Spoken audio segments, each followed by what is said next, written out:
Bueno, seguimos viendo el principio de Le Chatelier y cómo influyen los distintos cambios sobre un sistema en equilibrio teniendo en cuenta este principio. Por ejemplo, cómo influyen los cambios de presión o volumen. Estos cambios van a tener influencia solamente en el equilibrio cuando las sustancias o algunas de las sustancias, ya sea de los reactivos o los productos, están en estado gaseoso.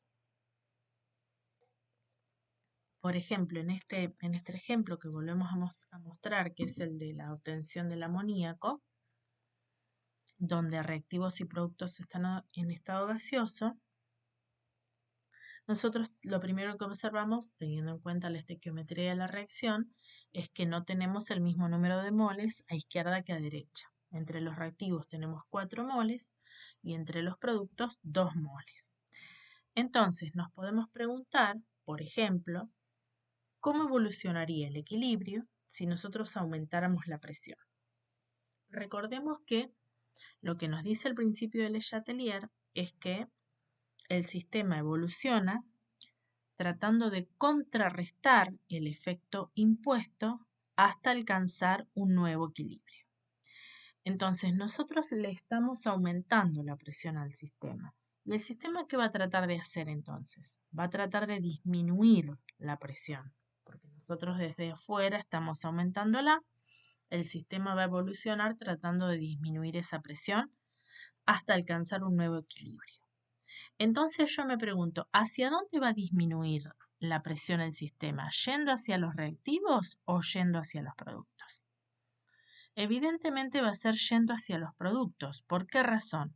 Porque hay menor número de moles y recordemos que presión y número de moles, si todas las demás variables están constantes, son directamente proporcionales.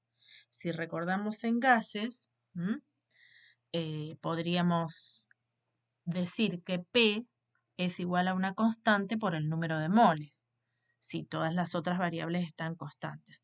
Por lo tanto, hay una relación directa. Quiere decir que si el sistema va a querer bajar la presión, disminuir la presión, va a evolucionar hacia la derecha, es decir, hacia la mayor producción de amoníaco. Por ejemplo, aumentando la presión. También nos podríamos preguntar cómo evolucionaría el equilibrio si disminuimos el volumen, si disminuye el volumen sin modificar las otras variables del sistema. Entonces, nuevamente nos preguntamos cuál es la relación entre el volumen y los moles de gas que tenemos. Y otra vez, recordando la ecuación general de los gases ideales, podemos recordar que volumen es igual a una constante por el número de moles, es decir, que entre volumen y número de moles hay una relación directa si todas las demás variables permanecen constantes. Por lo tanto, si disminuye el volumen y el sistema va a contrarrestar este efecto, entonces el sistema tratará de ir hacia donde hay más volumen. ¿Y dónde hay más volumen? Donde hay mayor número de moles. Quiere decir que en ese caso el sistema va a evolucionar hacia la izquierda. Entonces hemos visto las distintas modificaciones que puede sufrir el sistema, por ejemplo, por cambiar la concentración, por cambiar la temperatura o por cambiar la presión o el volumen. Siempre aplicando entonces el principio de Le Chatelier. Ahora lo podríamos ver en un ejemplo concreto, un problema, como podríamos tener en la guía de problemas o en un parcial, donde nosotros acá, por ejemplo, tenemos una ecuación en la cual a partir de a partir de los reactivos monóxido de carbono y oxígeno, se forma dióxido de carbono y se genera una cierta cantidad de calor. Esto sería una reacción exotérmica, ¿verdad? Por lo que ya vimos en las diapositivas anteriores. Entonces nos preguntan, dado esta reacción, ¿qué pasaría cuando se aumenta la cantidad de monóxido de carbono, cuando se extrae oxígeno, cuando se enfría el sistema o cuando se aumenta la presión? Entonces, inciso A, ¿Qué es lo que pasa? Fíjense, en el inciso A tenemos agregado de monóxido de carbono. Nosotros estamos agregando un reactivo. Entonces el sistema va a tratar de contrarrestar ese efecto. Para contrarrestar el efecto de agregar más monóxido de carbono, el sistema lo que va a tratar de hacer es consumirlo, gastarlo. ¿Y cómo hace? Desplazándose hacia la derecha, es decir, hacia una mayor formación de dióxido de carbono. Entonces el equilibrio se va a desplazar hacia la producción de dióxido de carbono, es decir, hacia la derecha. ¿Qué pasa si nosotros extraemos oxígeno? Que es el inciso B. O sea, estoy quitando, sacando oxígeno del sistema. El sistema tiene que contrarrestar ese efecto. Entonces, ¿qué va a tratar de hacer? Va a tratar de generar oxígeno. ¿Y cómo hace para generar oxígeno? Viniéndose hacia los reactivos, es decir, se va a desplazar hacia la izquierda para poder generar oxígeno, porque yo le estoy quitando oxígeno, entonces él cómo me responde, tratando de generar oxígeno, y la forma de generar oxígeno es yéndose hacia la izquierda. Fíjense en el inciso C que dice, enfriar el sistema de reacción. Esta es una reacción que genera calor. Por eso el calor está a la derecha y decimos que es una reacción exotérmica. Cuando nosotros enfriamos el sistema, lo que estamos haciendo es quitar calor. Si nosotros calentáramos el sistema, lo que estaríamos haciendo es aumentar el calor. Pero yo estoy enfriando el sistema, quiere decir que estoy extrayendo calor, lo saco del sistema. Eso significa enfriar. Entonces, si yo enfrío el sistema, lo que estoy haciendo es sacar un producto de la reacción. Por lo tanto, ¿cómo va a evolucionar la misma reacción? Tratando de generar más calor. ¿Y cómo genera más calor? Yéndose hacia la derecha, hacia la producción de dióxido de carbono. Es lo que vemos acá. Enfriar significa quitar calor, por lo tanto el equilibrio se desplaza hacia la derecha para generar más calor. Y por último me preguntan, en este sistema, que es todo en estado gaseoso, ¿qué pasaría si aumentamos la presión?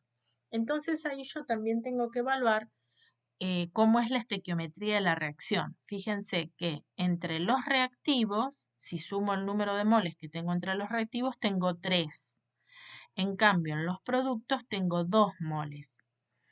Aumentar la presión hace que el sistema trate de ir hacia un lugar donde tenga menor presión. ¿Y dónde va a haber menor presión? ¿Entre los reactivos o entre los productos? En este caso va a ser entre los productos porque en los productos hay menor número de moles. Entonces va a haber menor presión. Aumentar la presión significa que el equilibrio se va a desplazar hacia la derecha porque hay menor número de moles y eso implica menor presión. Eso es un poco un ejercicio como para practicar las modificaciones que puede haber en el equilibrio por cambios en distintas variables. Bien, ¿podemos predecir la dirección de una reacción? En este caso, siempre estamos hablando de reacciones en equilibrio. Sí, lo podemos hacer a través de un nuevo concepto que se llama coeficiente de reacción, que se escribe como Q sub C. Si nosotros tuviéramos una reacción como esta, por ejemplo, que es la producción de yoduro de hidrógeno a partir de hidrógeno y yodo, todo en estado gaseoso, para esa reacción ya conocemos cuál es la constante a esta temperatura, y entonces nos podrían decir, o lo podríamos armar nosotros, que tenemos un experimento en el cual hay una cierta cantidad de moles de hidrógeno, una cierta cantidad de moles de yodo y una cierta cantidad de moles de yoduro de hidrógeno en un recipiente de 1 litro a esta temperatura. Es decir, tenemos de todo. Tenemos los 3, tanto los reactivos como el producto. Todo en un balón de 1 litro, por lo tanto las concentraciones son 0,24 molar de hidrógeno, 0,146 molar de yodo y 1,98 molar de yoduro de hidrógeno. Es decir, conozco las concentraciones de reactivos y productos. Y me preguntan, ¿el sistema está en equilibrio? Y si no está en equilibrio, ¿hacia dónde se desplazará? Entonces nosotros lo que vamos a calcular es el coeficiente reacción, que por supuesto tiene la misma expresión matemática que la constante de equilibrio. Vamos a decir, para esta reacción, el coeficiente de reacción es igual a ¿qué? La concentración de yoduro de hidrógeno al cuadrado dividido la concentración de hidrógeno por la concentración de yodo. Estos ceritos que ponemos acá son las concentraciones iniciales. Entonces, cuando hacemos este cálculo, me da que el coeficiente de reacción es 110,5. Fíjense que me da mayor que la constante de equilibrio. ¿Qué quiere decir eso? Que el sistema no está en equilibrio, lo primero que me doy cuenta. ¿Sí? El sistema no está en equilibrio porque el coeficiente de reacción no es igual a la constante de equilibrio. Pero además, en este caso, Q sub C me da mayor que la constante de equilibrio. Entonces, ¿qué quiere decir? Que tengo mucho numerador. Y si tengo mucho numerador, que es el producto de la reacción, el sistema, para alcanzar el equilibrio, tiene que venirse hacia los reactivos. Es decir, va a evolucionar hacia la izquierda, porque va a consumir yoduro de hidrógeno para bajar este número y llegar a que el coeficiente de reacción sea igual a la constante. Si por supuesto hago esta cuenta y me da que el coeficiente de reacción es igual a la constante, el sistema está en equilibrio. Y si al hacer esta cuenta me da que el coeficiente de reacción es menor a la constante de equilibrio, significa que todavía no alcanzó el equilibrio del sistema y sigue reaccionando para generar más producto, más yoduro de hidrógeno, hasta que llegue a tener el valor de la constante de equilibrio. Esas serían las tres situaciones en las que me podría encontrar y, digamos, si me preguntan si el sistema ha alcanzado el equilibrio, bueno, tengo que encontrar primero que nada este coeficiente de reacción y después ver si es mayor, menor o igual a la constante de equilibrio para saber si hemos alcanzado o no el equilibrio.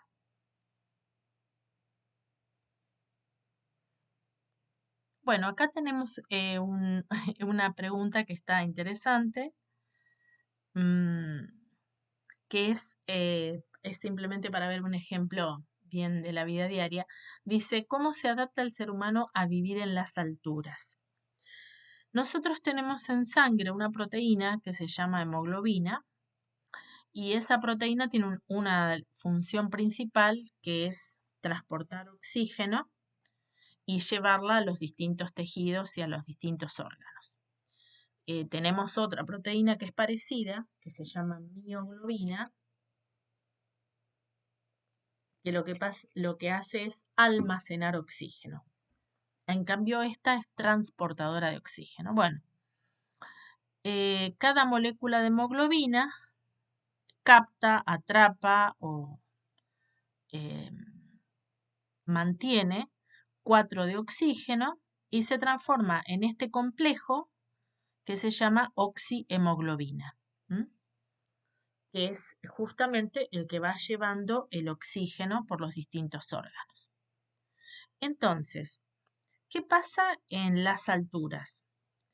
En las alturas, que pueden ser lugares que sean definitivamente muy altos respecto al nivel del mar, como por ejemplo acá en el altiplano, en Argentina en el norte, en Bolivia, que digamos hay una presión diferente a la presión que hay atmosférica a nivel del mar, ocurre que hay menos oxígeno en esos lugares.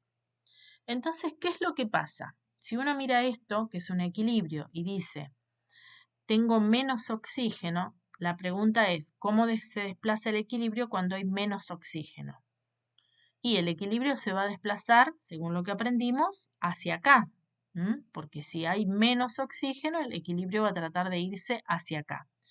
Si el equilibrio se va hacia los reactivos, significa que esta cantidad va a disminuir, dice, disminuye la cantidad de oxihemoglobina y entonces no llega suficiente oxígeno a todos los órganos, especialmente al cerebro. La persona se siente aturdida, mareada, con vértigo, bueno, distintos fenómenos pueden aparecer por la falta de oxígeno.